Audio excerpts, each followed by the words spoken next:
Guys, इस session में हम प्रॉब्लम नंबर 24 कर रहे हैं।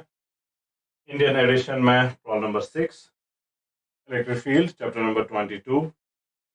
मैं क्वेश्चन पढ़ लेता हूँ। A thin non-conducting rod, we have a diagram also. A thin non-conducting rod with a uniform distribution of positive charge Q is bent into a complete circle of radius R. So यहाँ पर हमारे पास simply एक charge ring है। Ring का radius जो है वो R के बराबर है, हॉरिजॉन्टली रखा हुआ है, और ये इसकी एक्सीज है, axis of the ring, axis passing through the centre and perpendicular to its plane. The central perpendicular axis through the ring is z axis, तो इसको z एक्सिस कहा गया है, with the origin at the center of the ring, this being the origin. What is the magnitude of the electric field due to the rod at z equal to 0, z equal to infinity, Part C, in terms of R, at what positive value of Z is that magnitude maximum? If R is equal to 2 centimeter and Q is equal to 4 microcoulomb, what is the maximum magnitude? Okay. So, हमारे पास एक charge ring है with some charge. हमें इसके axis पे बताना है field किसके बराबर है सिंपली। तो हमें कुछ पर्टिकुलर पॉइंट्स का बताया गया। हम पहले क्या कर लेंगे, जनरल निकालेंगे, जनरल फॉर्मूला डिराइव कर लेंगे कि फील्ड किसके बराबर होगा at any point on the axis. फिर जाके वो स्पेशल केसेस देखते हैं कि जीरो पे कितना होगा, इन्फिनिटी पे कितना होगा, मैक्सिमम कहां पर होगा, और फिर कुछ वैल्यूज दिए गए हैं तो मैक्सिमम वैल्यू जो है वो किसके बराबर होगा। एक तो है मैक्सिमम कहां पर होगा, फिर दूसरा है कि वो मैक्सिमम जो है वो किसके बराबर होगा। सो ये दो चीजें हैं। यहां पर अब स्टार्ट कर लेते हैं। पहली बात ये नोट कर लें कि ये रिंग जो है, और this is the central axis of the ring. आप कोई भी पॉइंट कंसिडर कर लें ऑन द एक्सिस, वो पॉइंट जो है सिमेट्रिकली प्लेस्ड होगा with respect to the ring, symmetrically placed होगा। अगर आप इस ये जो रिंग है, अगर आप पॉइंट P से लाइंस ड्रॉ करें to different points of the ring, यहां पर एक लाइन, यहां पर एक लाइन, यहां पर एक लाइन, यहां पर एक लाइन, तो ये कोन जैसा बन जाएगा। ओके, ये यहां पर सर्कल फिर जाके कोन जैसा बन जाएगा like this, with point P at the vertex of the cone. Okay, vertex of the कोन। अब वर्टेक्स ऑफ द कोन आपको पता होना चाहिए कि वो इक्विडिस्टेंट है from every point of the circle. तो r distance of point P from any point on the circumference of the ring जो है वो सेम डिस्टेंस आर होगा, चाहे आप कोई भी पॉइंट कंसिडर कर ले रिंग का। सो अगर मैं यहां पर सपोज ये पॉइंट कंसिडर कर लेता हूं, टॉप वाला पॉइंट ही लेते हैं, यहां पर आप इस पॉइंट से इसकी डिस्टेंस ले लें, या इस पॉइंट से इसकी डिस्टेंस ले लें, या इस पॉइंट से इसकी डिस्टेंस ले लें, या इस पॉइंट से इसकी डिस्टेंस ले लें, वो डिस्टेंस जो होगी वो सेम होगी। Try to imagine this diagram in 3D। Okay, 3 dimensional view इसका ले लें, वो कोन बन जाएगा with this being the vertex of the cone. और दूसरी बात कि हर किसी के लिए एंगल जो होगा वो सेम होगा। हर किसी सिमेट्रिकली प्लेस्ड है, एंगल जो होगा वो हर किसी एलिमेंट के लिए सेम बन जाएगा। So what I will do here is, मैं यहां पर डायमेट्रिकली दो डायमेट्रिकली अपोजिट एलिमेंट्स कंसिडर कर लूंगा। एक तो मैं यहां पर एलिमेंट कंसिडर कर लूंगा, और दूसरा एलिमेंट मैं यहां पर कंसिडर कर लूंगा। इसकी चार्ज dq, इसकी भी चार्ज dq। ओके, दोनों की चार्ज dq। अब यहां इसको ज्वाइन कर लें, इसको भी ज्वाइन कर लें। डिस्टेंस r, तो ये डिस्टेंस भी r होगी। ये डिस्टेंस सेंटर से O से यहां तक पॉइंट P, जिसे हम कहेंगे डिस्टेंस z कहते हैं। क्वेश्चन इसको z कह रहा है, आपने शायद कुछ और यूज किया हो। अब जाके हम क्या कर लेंगे, पहले इन दो एलिमेंट्स का फील्ड देखते हैं किसके बराबर होगा, फिर देखते हैं कि टोटल फील्ड किसके बराबर होगा। अब इनका फील्ड जो होगा, पहले इसका पॉजिटिवली चार्जड है तो radially outward. Okay, radially outward, तो इसका फील्ड इस डायरेक्शन में होगा, मैं उसे DE कहूंगा।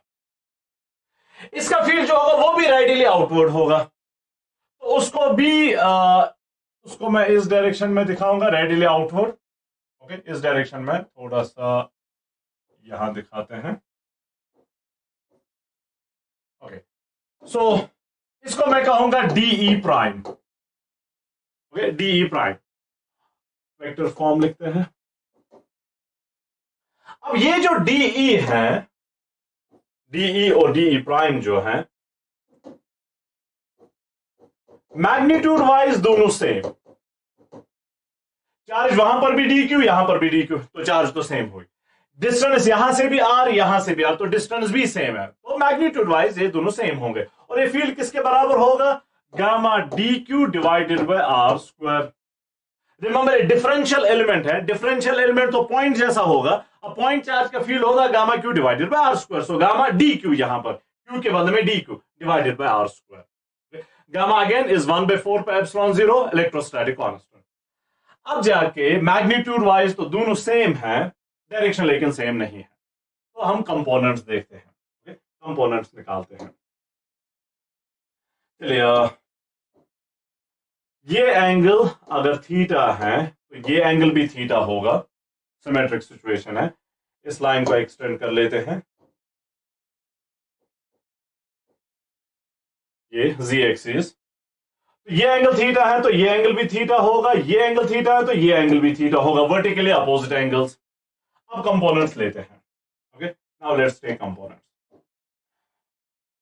डीई प्राइम का ये वाला component, DE prime cos theta, इसी के साथ एंगल थीटा है, तो डीई प्राइम कॉस थीटा। और इसका ये वाला कंपोनेंट जो होगा वो होगा DE prime sine theta. Okay, DE prime sine theta. तो ये दो कंपोनेंट्स इसके हो गए। अब इसके लेते हैं, इसका ये वाला कंपोनेंट जो होगा वो भी होगा डीई कॉस थीटा, क्योंकि इसी के साथ एंगल थीटा है, तो डीई कॉस थीटा। और ये वाला कंपोनेंट होगा डीई साइन थीटा। रिमेंबर दोनों मैग्नीट्यूड सेम है, दोनों एंगल सेम है, तो ये डी साइन थीटा और ये D sine theta they will be same, तो ये दो कैंसिल आउट होंगे अपोजिट डायरेक्शन में ना। ऐसा सिर्फ इस पेयर के साथ नहीं होगा, सिमेट्रिक सिचुएशन है तो हर किसी डायमेट्रिकली अपोजिट पेयर के लिए, अगर आप यहां पर एक एलिमेंट लेंगे, दूसरा एलिमेंट यहां पर, उसका डायमेट्रिकली अपोजिट एलिमेंट, एक एलिमेंट यहां पर लेंगे, दूसरा यहां पर, उसका डायमेट्रिकली अपोजिट एलिमेंट, एक एलिमेंट यहां पर लेंगे, दूसरा एलिमेंट यहां पर, उसका डायमेट्रिकली अपोजिट एलिमेंट, एक एलिमेंट यहां पर तो दूसरा यहां पर, डायमेट्रिकली अपोजिट एलिमेंट। हर कोई डायमेट्रिकली अपोजिट पेयर्स अगर आप कंसीडर कर लेंगे तो साइन थीटा वाले कंपोनेंट्स विल कैंसिल आउट, हर किसी पेयर के लिए, डायमेट्रिकली अपोजिट पेयर के लिए। तो दैट वुड मीन हर कोई एलिमेंट जो है वो कंट्रीब्यूट कर रहा है डीई कॉस थीटा, हर कोई element DE cos theta contribute कर रहा है। So let's write that here, each element contributes DE cos theta. Okay, DE cos theta. तो हर कोई एलिमेंट अगर डीई कॉस थीटा कंट्रीब्यूट कर रहा है और सेम डायरेक्शन में कंट्रीब्यूट कर रहा है, तो टोटल फील्ड जो होगा वो उन डीई कॉस थीटा का सम होगा। सिंपली हर किसी एलिमेंट का डीई कॉस थीटा लेते हैं, फिर जाके एड अप कर लेते हैं। अब यहां पर सिंस चार्ज कंटिन्यूअसली डिस्ट्रीब्यूटेड है तो हम समेशन तो नहीं कर पाएंगे, हम इंटीग्रेशन कर लेंगे, तो टोटल फील्ड जो होगा वो इसकी इंटीग्रेशन होगा। तो यहां पर वो भी मैं लिखता हूं, therefore total field E is equal to integration of DE cos theta. Okay, total field जो होगा वो integration of DE cos theta होगा। सो अब उसको फर्दर थोड़ी देर में कर लेते हैं। यहां पर पहले वापस आइए डायग्राम में। ओके, ये डिस्टेंस जो है ये r के बराबर है, रेडियस ऑफ द रिंग। अब ये राइट एंगल ट्राइंगल कंसीडर कर लें। हाइपोटेन्यूज मैं यहां पर लिखता हूं r, क्योंकि दोनों सेम है। Hypotenuse is equal under root of base square plus perpendicular square, तो under root of base square r square plus perpendicular square z square. तो ये स्मॉल r हुआ। फिर जाके कॉस ऑफ थीटा भी हमें आगे चाहिए, यहीं पर मैं लिखता हूं cos of theta is equal to, अब फिर से वही राइट एंगल ट्राइंगल कंसीडर कर लें। कॉस ऑफ थीटा होता है adjacent side divide by hypotenuse, base divide by hypotenuse. Adjacent side base जो है वो z है और हाइपोटेन्यूज जो है वो r है, तो z डिवाइडेड बाय r, लेकिन r के बदले में r right under root of r square plus z square. तो ये आपका कॉस थीटा, ये आपका r, वो हमें आगे यूज करना होगा। चलिए, और रिमेंबर, याद रखें, हमने पहले डिस्कस किया कि आर जो है वो हर किसी एलिमेंट के लिए सेम है और थीटा जो है वो भी हर किसी एलिमेंट के लिए सेम है। जो भी चीज हर किसी डिफरेंशियल एलिमेंट के लिए सेम रहेगी वो इंटीग्रेशन में कांस्टेंट मानी जाएगी, वो इंटीग्रेशन में बिहेव करेगी एज ए कांस्टेंट। तो ये आर जो होगा और थीटा जो होगा दोनों इस इंटीग्रेशन में कांस्टेंट बिहेव कर लेंगे। और जनरली ये कांस्टेंट नहीं होंगे, जनरली कांस्टेंट नहीं होंगे, लेकिन हमें जनरली नहीं देखना है कि क्या है, हमें सिर्फ देखना है कि डिफरेंट एलिमेंट्स का सेम है कि डिफरेंट है। अगर सेम है इट इज अ कांस्टेंट, अगर डिफरेंट है तो it is not a constant. तो यहां पर हमने पहले देखा कि हर किसी एलिमेंट के लिए आर भी सेम है, हर किसी एलिमेंट के लिए थीटा भी सेम है, तो ये दोनों जो है वो इंटीग्रेशन में कांस्टेंट्स माने जाएंगे। So let's move on now. अब फील्ड जो है is integration of d cos theta. D हमने देखा है gamma D Q divided by are square cos theta. Okay, constants को बाहर निकालते हैं। E is equal to gamma constant, gamma तो यूनिवर्सल कॉन्स्टेंट है, आर कॉन्स्टेंट इंटीग्रेशन में बिहेव कर रहा है as a constant, cos theta constant integration में बिहेव कर रहा है as a constant, integration of d q. अब integration of d q simply q, total charge of the ring. So E is equal to gamma cos theta divided by r square into q। अब cos theta और gamma का ये r का value substitute कर लें। हमने ऊपर देख लिया r जो है that is under root of r square plus z square, और cos theta जो है that is z divided by under root of r square plus z square. यहां पर वो यूज कर लेते हैं। So this implies E is equal to gamma divided by, अब r स्क्वायर जो है, r हमारा है under root of r square plus z square, r square plus z square उसका रूट, लेकिन यहां पर स्क्वायर है तो रूट नहीं लिखेंगे obviously, root and square will cancel out. Cos of theta है क्या था, z divided by under root of r square plus z square. अब अंडर रूट के बदले में ऑल राइट पावर 1/2, फिर जाके ये क्यू साथ में, उस क्यू को मैं यहां पर लिखता हूं।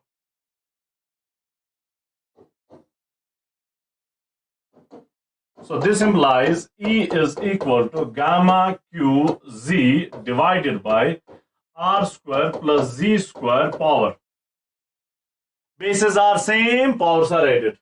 R square plus z square, r square plus z square. यहां पर power 1, यहां पर 1/2. So bases are same, powers are added. 1 plus 1/2 is 3 divided by 2. So gamma qz divided by r square plus z square power 3/2. This is our electric field on the axis of the ring. Okay, on the axis of the ring, electric field on the axis of the ring. इसका मैं graph भी यहां पर draw कर लेता हूं।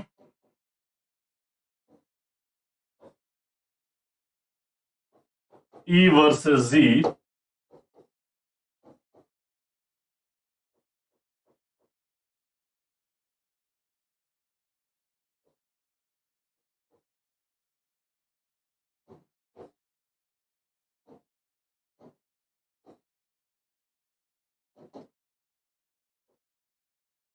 asymptotic to distance axis, z axis, ऐसे graph है इसका।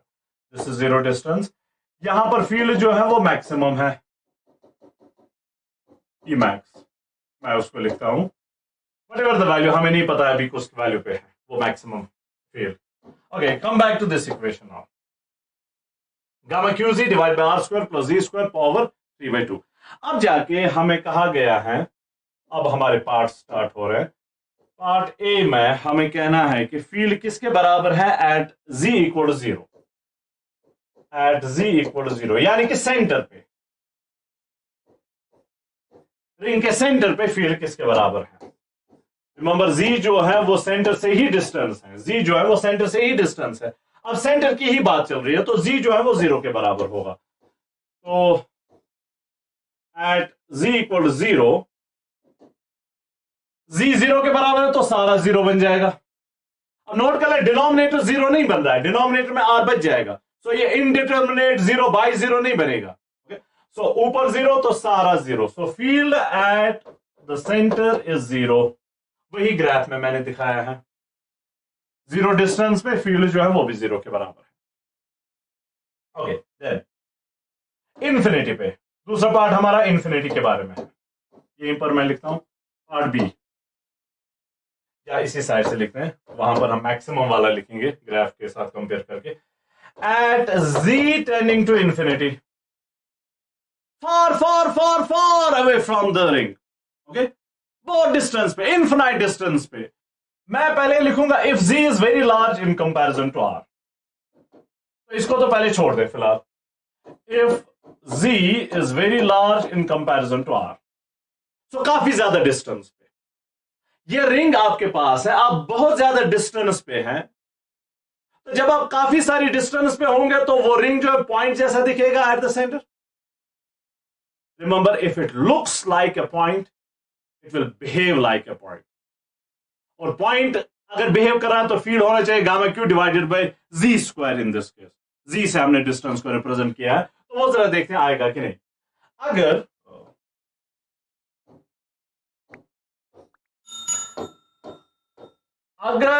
z is very large in comparison to r, तो r यहां पर नेग्लिजिबल बन जाएगा, तो यहां पर बच गया खाली z स्क्वायर पावर 3/2, तो वो लिखते हैं। और ऊपर remember gamma q into z है, तो फील्ड जो होगा E becomes gamma Q z, numerator जैसे था वैसे ही, डिवाइडेड बाय डिनोमिनेटर में अब सिर्फ z बच गया, z स्क्वायर पावर 3/2, r तो नेग्लिजिबल अब है।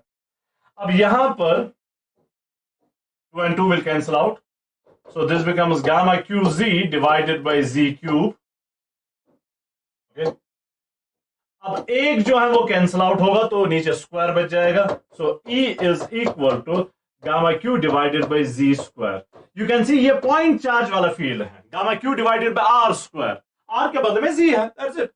so पॉइंट चार्ज वाला फील्ड है, okay? पॉइंट चार्ज वाला फील्ड है, तो E जो है that is inversely proportional to z square। लेकिन इसके लिए क्या है कि अगर r सफिशिएंटली लार्ज है, very large in comparison to capital R radius, तो inversely proportional to z square, वो भी ग्राफ में हमने हाईलाइट किया है, ये ऐसे जा रहा है एसिम्प्टोटिक, वो इनवर्स प्रोपोर्शनैलिटी का तो वैसे ही होता है।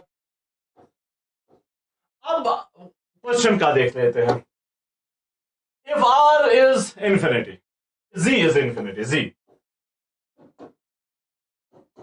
If z tends to infinity, अब ये इंफिनिटी है तो फील्ड जो होगा वो 0 के बराबर सिंपली। ये तो हम वैसे डायरेक्टली भी बता सकते थे कि अगर आप इन्फिनाइट डिस्टेंस पे हैं फ्रॉम द चार्ज तो फील्ड 0 के बराबर होता है, तो ये सब करने की जरूरत भी नहीं थी, इनफैक्ट ओके, ये सब करने की जरूरत भी नहीं थी। तो फील्ड जो है वो 0 के बराबर आ गया if z is tending to infinity. तो अब जाके हमें देखना है कि फील्ड जो है वो किस जगह पर मैक्सिमम होगा, किस z वैल्यू पे मैक्सिमम होगा, ये डिस्टेंस हमने निकालनी है। We have to find out z जहां पर फील्ड मैक्सिमम होगा, जहां पर फील्ड मैक्सिमम होगा। तो यहां पर z के बगैर तो कोई चीज चेंज नहीं हो रही है, r रेडियस फिक्स्ड है, गामा फिक्स्ड है, q charge of the ring जो भी है वो है। नाउ ये आपको पता होना चाहिए, so this is part C. Now for e to be maximum, for e to be maximum, dE by dz must be equal to 0। वैसे दो जगहों पर होता है मैक्सिमम और मिनिमम, यहां पर तो सिर्फ मैक्सिमम पॉसिबिलिटी है, मैक्सिमम। अब नोट कर ले, रिमेंबर डिफरेंशिएशन जो है वो ग्राफिकली होता है slope of the tangent to the curve. अब यहां पर अगर आप स्लोप टेंजेंट ड्रॉ कर लेंगे, वो टेंजेंट तो ऐसे आएगा, अब that is parallel to z axis, तो इसका स्लोप जो है वो 0 है, ये हॉरिजॉन्टल है तो इसका स्लोप 0 है। अब स्लोप 0 होने का मतलब dE by dz is equal to 0, तो ये हम कर लेंगे, यहां पर हम E का वैल्यू सब्स्टिट्यूट कर लेंगे और उसे इक्वेट कर लेंगे टू 0, वहां से हम z वैल्यू निकालेंगे। रिमेंबर ये कंडीशन है E मैक्सिमम होने के लिए, तो इस इक्वेशन को सॉल्व करके जो हमें z वैल्यू मिलेगा वो ये वैल्यू होगा जहां पर फील्ड मैक्सिमम है, वो वाला वैल्यू मिलेगा, तो वो हम कर लेते हैं। अब E तो हमें पता है gamma Q z divided by r square plus z square power 3/2, वो अब यहां पर कर लेते हैं। So this implies d by dz of, अब E gamma qz divided by r square plus z square power 3 by 2 is equal to 0. Okay, is equal to 0. Gamma q को बाहर निकालते हैं, d by dz of z divided by r square plus z square power 3 by 2 is equal to 0. अब यहां पर हमें quotient rule use करना होगा. ओके, कोशेंट रूल यूज करना होगा. So this implies not this one.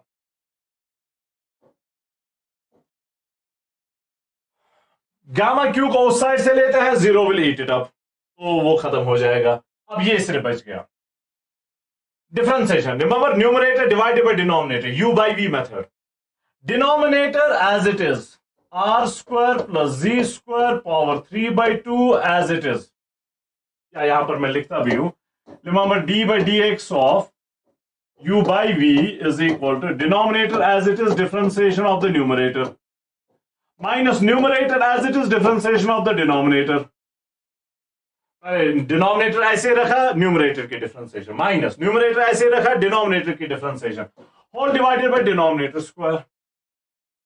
तो यहां पर denominator as it is into differentiation of the numerator, d by dz of z है.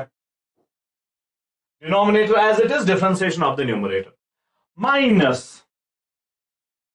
Numerator as it is, okay, u. तो यहां पर वो z है. Numerator as it is, differentiation of the denominator, d by dz of denominator जो है r square plus z square power 3 by 2. Denominator.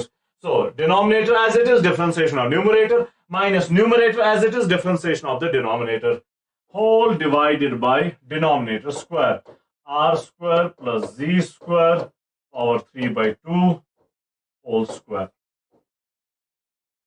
Remember is equal to 0. Okay, is it, remember हम maximum के लिए work कर रहे हैं. So this implies, अब ये डिनोमिनेटर में यहां ले ले, 0 will again eat it up, तो सिर्फ बच गया ऊपर वाला पार्ट. अब ऊपर वाले पार्ट में r square plus z square power 3 by 2, इसका तो कुछ नहीं करना है.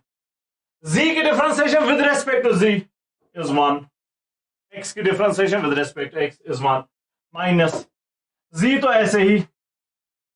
अब इसकी differentiation, this is kind of a plus x power 3 by 2. तो पहले तो power rule 3 by 2 r square plus z square power 3 by 2 minus 1 is 1 by 2. तो n x to the power n minus 1, okay? n x to the power n minus 1. फिर जाके into differentiation of d by dz of जो अंदर है r square plus z square, उसकी differentiation. So it's kind of external differentiation, internal differentiation. Okay, external differentiation, chain rule is equal to 0.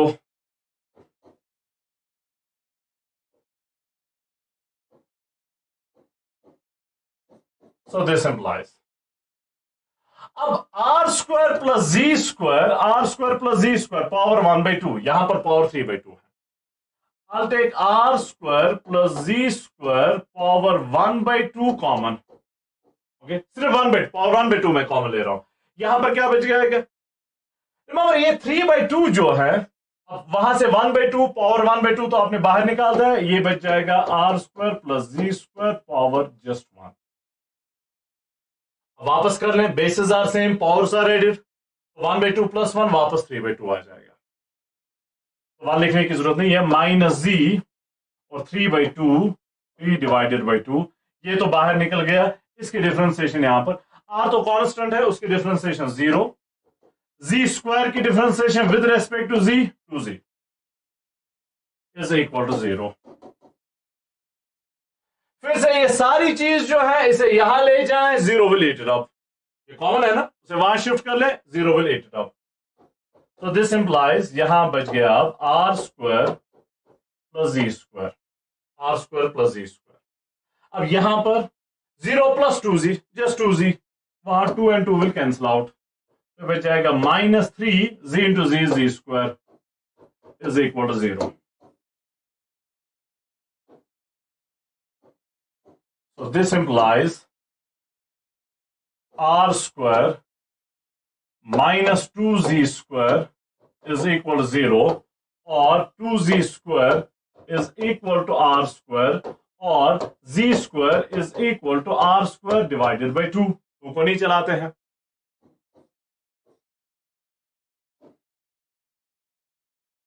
So this implies z is equal to, अब root, इसका square root में cancel out होगा, divided by root 2.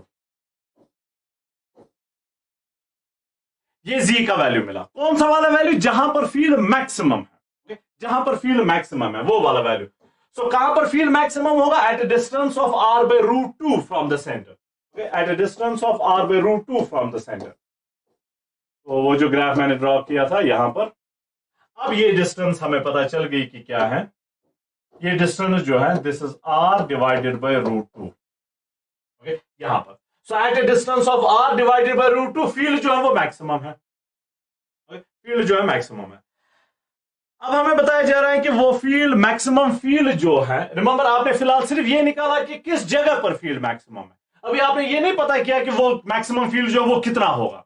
अभी ये बाकी है. अब next part जो इसी के बारे में है, ये कितना है. लेकिन फिर कुछ पर्टिकुलर नंबर्स दिए हैं, पहले मैं देखूंगा कि ये कितना है. So what will do is, हमारे पास जो जनरल फॉर्मूला है ई का, gamma q z divided by are square plus z square power 3/2, इसमें ये जी का वैल्यू सब्स्टिट्यूट कर लेते हैं, और ये आर बाय रूट 2 सब्स्टिट्यूट कर लेते हैं.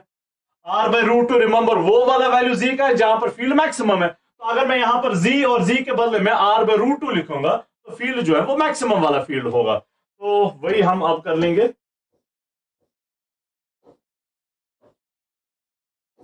तो ये रहा.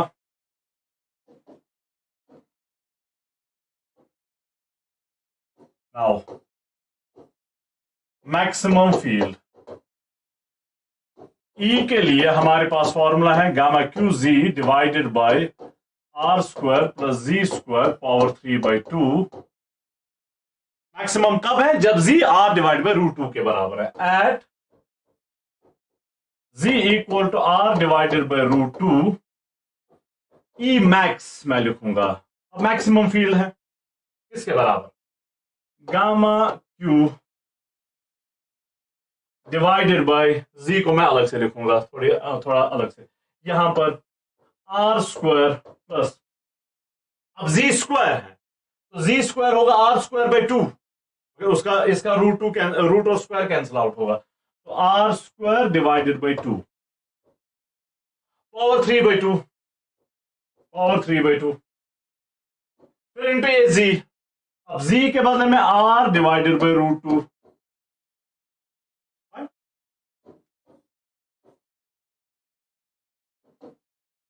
So this implies Emax is equal to gamma q divided by 1 plus 1/2 is 3/2 again. So 3/2 times r square power 3/2. फिर जाके हैं r divided by root 2. Okay? R divided by root 2.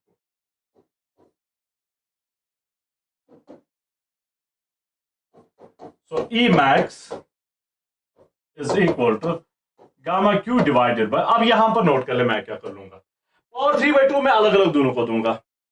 3/√2 को पावर 3/2 अलग से मैं लेकिन ऐसे लिखूंगा 3/2 पावर, अब 3/2 के बदले में ऑल राइट क्यूब, फिर पावर 1/2. ओके, फिर पावर 1/2. तो ये वापस बन जाएगा 3/2. 3 इंटू 1/2, पावर के ऊपर पावर मल्टीप्लाई होता है तो ये वापस बन जाएगा 3 into 1 is 3 divided by 2.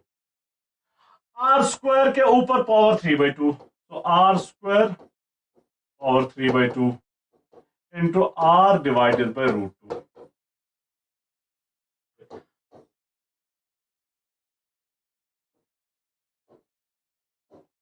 So this implies Emax is equal to gamma q divided by, अब यहां पर फिर से मैं लिखूंगा 3/2 स्क्वायर इंटू 3/2. पावर 1 आप चाहे तो, basis are same, powers are added, 2 + 1 = 3, ऊपर लेकिन पावर 1/2 है। यहां पर 2 and 2 विल कैंसिल आउट, तो r³ और साथ में है r/√2। हर कोई स्टेप हम कर रहे हैं यहां पर। सो दिस इज इक्वल, अब ये पावर 1/2 रूट है, इसको अलग अलग देते हैं, तो ये बन जाएगा γ³ डिवाइडेड बाय 3/2 स्क्वायर, इसका root and square will cancel out, तो ये खाली 3/2 बच जाएगा, और 3/2 पावर 1/2 इज √3/2। साथ में है यहां पर अब एक r कैंसिल आउट होगा, ये सिर्फ r² बच जाएगा, r², ओके, और यहां पर 1/√2, 1/√2। नाउ